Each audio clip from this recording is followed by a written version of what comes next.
नाक से ब्लड हो।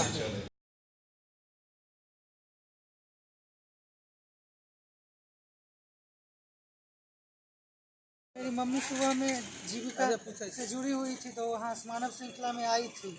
उसके बाद अचानक बेहोश होकर गिर गई। उसके बाद यहाँ से फ़ोन गया, जो समूह में जिनके द्वारा लाई गई थी, समूह के सदस्य लोग फ़ोन किए, बोले जो मम्मी का तो बहुत तबीयत खराब है। सिविल हॉस्पिटल आए, तो सिविल हॉस्पिटल आए तो देखे ऑक्सीजन लगा हुआ था।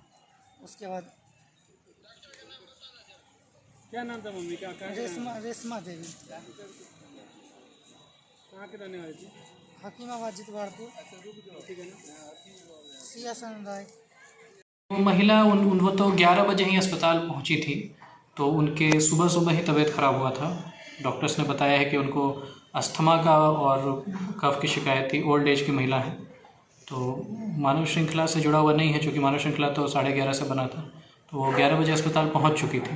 फिर 1 घंटा इलाज करने के बाद दरभंगा रेफ़र किया गया था, तो उस केस में उनकी मौत हुई।